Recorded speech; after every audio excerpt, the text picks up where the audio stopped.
tentu hikmah diperintahkannya potong tangan pencuri ini ada teman-teman sekalian ya. Ya seperti di Saudi diterapkan hukum, saya tidak tahu di sini, tapi kalau di Saudi diterapkan, kalau ada pencuri malam Jumat diiklankan di TV, di radio, di segala macam, si fulan disebutkan namanya dari negara mana telah mencuri di toko ini, diceritakan kronologis pencuriannya, besok akan dia kena ayat tadi yang kita bacain ini, laki-laki pencuri, perempuan pencuri, potong tangan keduanya dan seterusnya.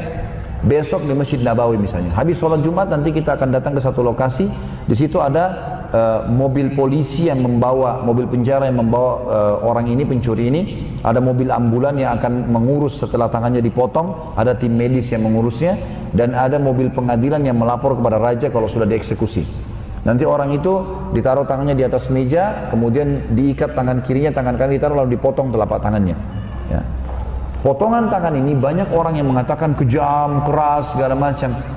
Ini sebenarnya teman-teman orang yang tidak pernah menghadapi pencurian. Kalau kita pulang ke rumah kita dapat pencuri dan kita lihat ada pisau dekat tangan kita, bukan cuma tangannya kita potong, mungkin kita akan tusuk badannya.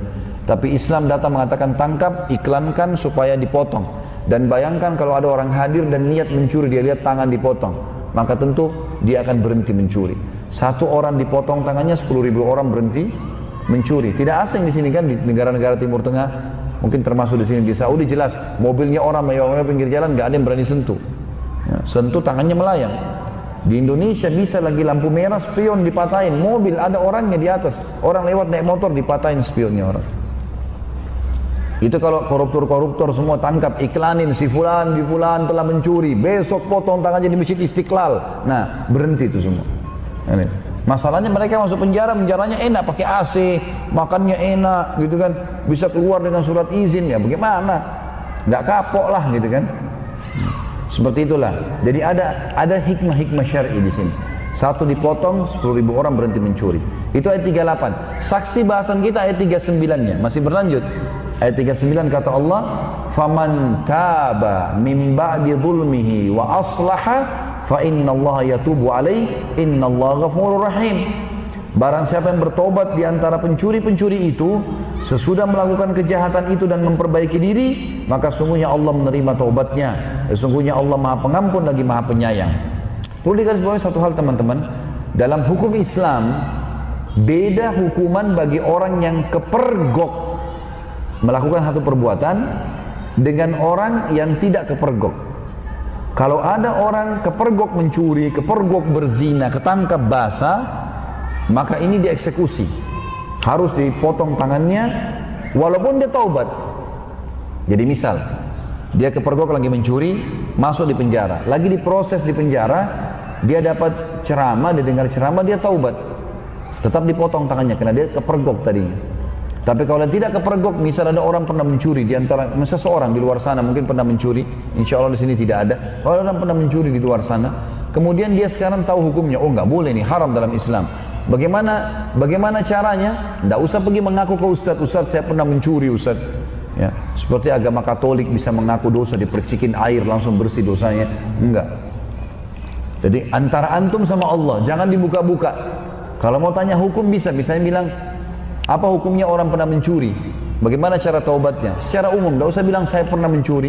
Nggak ada pengakuan dosa dalam Islam. Antara antum sama Allah. Pernah berzina, antara antum sama Allah tutup, jangan dibuka. Sampai kata Nabi SAW, orang yang paling buruk kedudukannya di sisi Allah adalah orang yang Allah tutupin aibnya, lalu dia bongkar sendiri. Misalnya tadi malam dia berzina, Allah tutup sampai subuh nggak ada yang tahu. Besok pagi masuk kantor dia cerita sendiri sama temannya. Ini orang yang paling buruk di sisi Allah Subhanahu Wa Taala. Allah tutupin malah dia buka sendiri aibnya. Kalau kita bicara korupsi spesifik dalam Al-Quran, adakah terminologi yang mungkin tidak sama persis tetapi maksudnya itu? Ada suatu ketika dalam riwayat dalam peperangan Badar ada kehilangan permadani. Ada orang berbisik, oh itu Nabi yang ambil.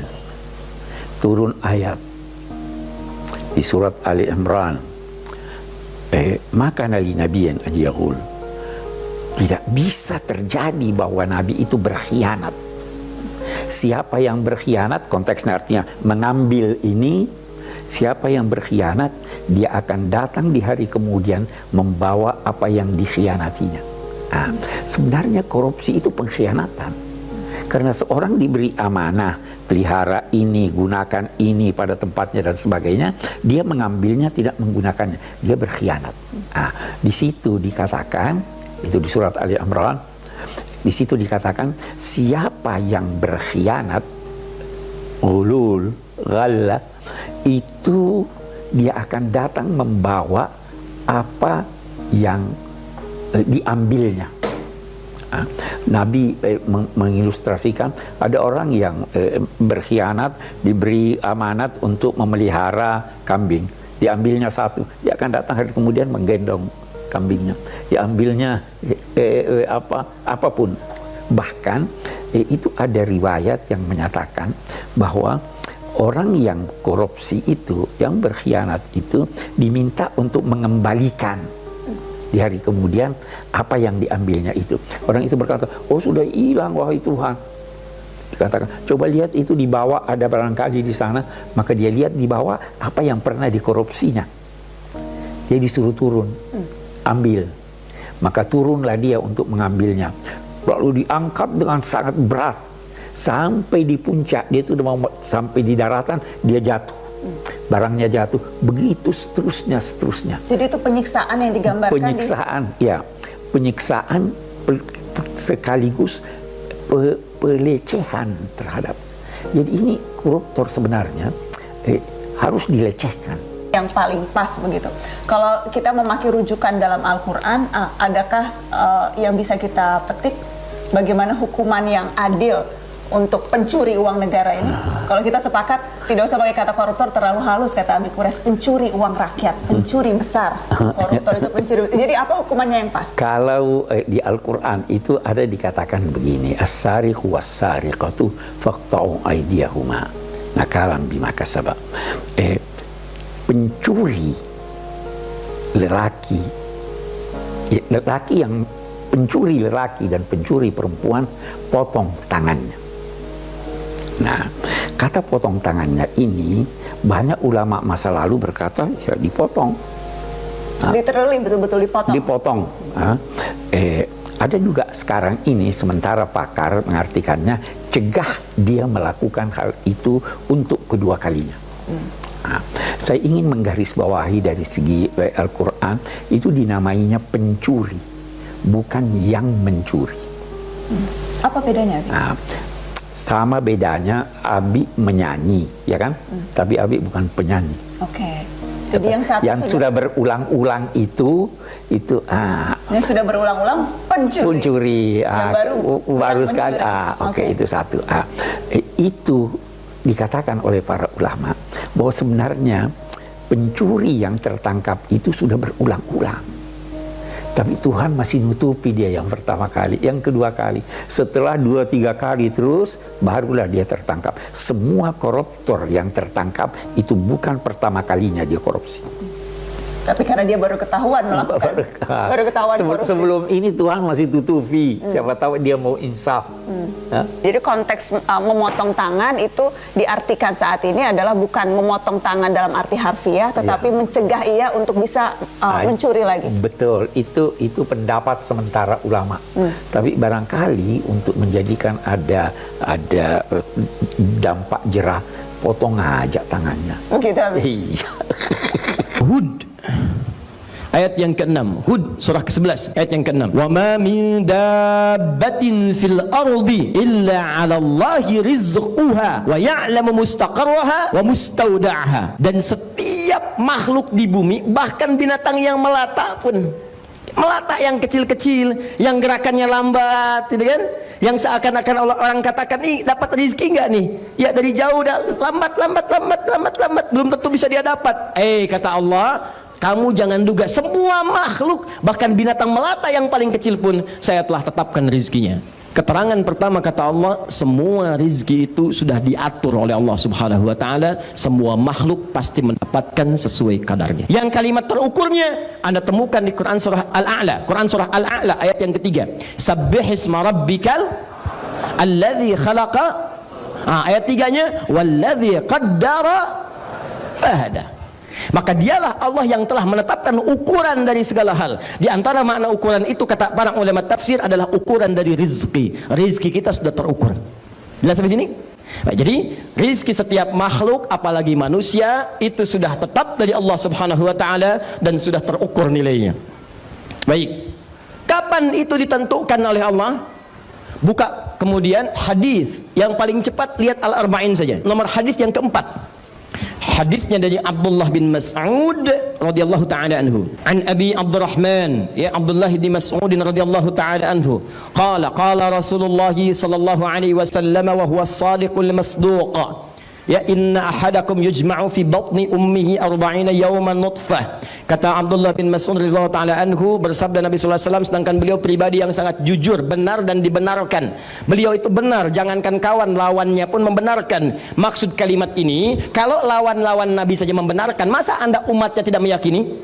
Di keterlaluan kalau ada umat Nabi tidak meyakini Nabi, lawannya aja mengiyakan, masa umatnya enggak? Nah, ingat itu ya. Kalau ada bahasa seperti ini, as-sadiqul masduq dalam hadis, itu artinya hadis yang disampaikan berisi informasi gaib yang kadang kita tidak mengetahuinya. Baik, apa kata Nabi?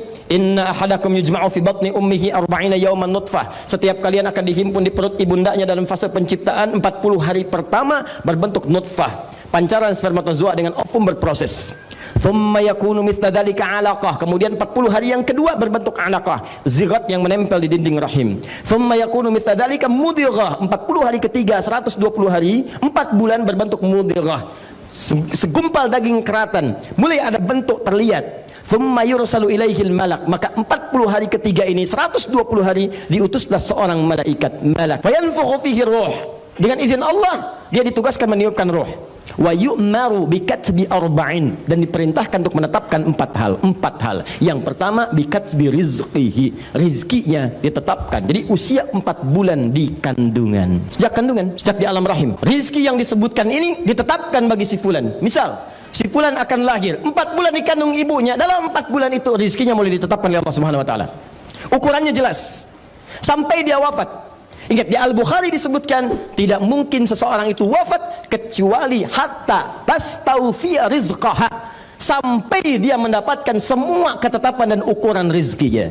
Di ketika Allah tetapkan usia kandungan 4 bulan, misal si fulan sesuai dengan maslahat hidupnya, bukan masalah kaya atau cukup, sesuai dengan maslahat hidupnya, yang dengan bekal itu dia bisa dekat kepadaku, kata Allah, dia ibadahnya bisa maksimal, dia bisa masuk surga, maka ditetapkan misal 100 miliar sampai meninggal. Cuma sifatnya gaib, dirahasiakan. Sifat rizki rahasia, tidak dibuka. Sebab nanti kalau dibuka, Anda tidak akan nyaman menjalani kehidupan, nggak enak, nggak semangat Anda. Misal, nama siapa? Mas? Ya? Iman. Dengan iman yang kuat terdorong untuk mengambil penghapus. Misal, Mas Iman rizkinya misal saja 1 miliar. Hari ini sampai jam 9:04 udah ngambil 999 juta 999 ribu rupiah. Tinggal berapa? 1000. Sedangkan rumus dalam hadis 999 juta 999 ribu rupiah, tinggal 1000. Rumus dalam hadis, rizki ini kalau sudah didapatkan semuanya, maka dia bersanding dengan kematian, wafat dia. Makanya di hadisnya setelah rizki kemudian baru ajalnya. Ya rizqaha, kemudian wa ajaliha. Kalau sudah sampai ajalnya, maaf, nggak bisa maju, nggak bisa mundur. Jadi jangan berpikir bunuh diri, nggak ada kerjaan. Yang mau bunuh itu nggak ada kerjaan, karena nggak bunuh diri pun kalau sudah meninggal, ya meninggal aja. Jadi nggak usah nyari sesuatu yang sudah diatur, mikirkan sesuatu yang sudah diatur, itu nggak ada kerjaan, buang-buang energi. Sama dengan mencela yang sudah terhina, itu buang-buang energi. Ingin dipuji pada sesuatu yang tidak layak, katanya pujian milik Allah, Anda pengen dipuji, itu buang-buang energi. Sama, mikirin matahari yang sudah jelas terbit di timur, tenggelam di barat, bikin status, hari ini matahari terbit di timur, nggak ada kerjaan. Nggak ada kerjaan. Jangan memikirkan sesuatu yang sudah diatur. Jelas ya? Paham sampai sini? Ini. Jadi rizki itu pertama telah tetap, yang kedua telah terukur. Anda mesti paham, kalau Anda sudah mengerti ini, maka Anda tidak akan pernah tertarik mengambil rizki orang. Ini cukup orang Islam tuh paham kaidah ini, maka tidak akan pernah ada pencurian, nggak akan ada korupsi. Karena rezeki kita itu telah ditetapkan, nggak akan berubah. Jadi Anda mencari dengan yang haram pun nggak akan nambah, nggak nambah. Tetap segini. Tetap tidak akan berubah. Jadi nggak ada kerjaan kalau ada orang terpikir ngambil, berbuat curang, nggak ada kerjaan. Demi Allah saya katakan nggak ada kerjaan. Ya, karena nggak akan berubah. Dia tetap dan terukur, jelas. Kalau Anda ngambil yang lain, itu cuma akan dibalikin lagi. Kalau nggak sekarang, besok. Nanti Allah berikan alat lewat yang lain. Ambil, bikin, ada kepolisian, ada KPK, ada macam, diambil, pindahin lagi, selesai. Dia cuma bikin capek diri sendiri. Dan ingat, ada nanti rezeki yang sifatnya menular. Ketika Anda yang berbuat jahat, maka sebagian keluarga Anda akan kena bagiannya. Jadi kalau Anda mau berbuat curang, tolong pikir-pikir dulu. Bukan Anda saja yang kena, istri Anda bisa kena, suami Anda bisa bermasalah, anak Anda bisa bermasalah. Apa Anda tega membiarkan anak-anak dibully di sekolahnya? Dan disebutkan anak seorang koruptor, anak seorang pencuri, anak maling. Anda mikir dulu. Jadi kalau Anda ingin berbuat curang, bukan hanya bermasalah dengan Allah, keluarga Anda pun akan kena masalah. Dan kalaupun Anda tidak mencari dengan cara yang haram, cukup dengan yang halal, rezekinya tidak akan berubah. Tapi yang berbeda keberkahannya. Itu yang berbeda. Jadi jangan mau kalau ditawari dengan hal yang curang, karena itu tidak akan pernah merubah keadaan. Paham sampai sini? Ya, jadi cukup saya jelaskan kalimat ini yang bersumber dari Al-Quran, maka orang beriman tidak akan berpikir untuk mencari yang salah dalam kehidupan pencarian rezekinya. Ini gambaran pertama. Jangan takut teman-teman sekalian, rezeki kita sudah diatur. Yang belum jelas itu surga kita.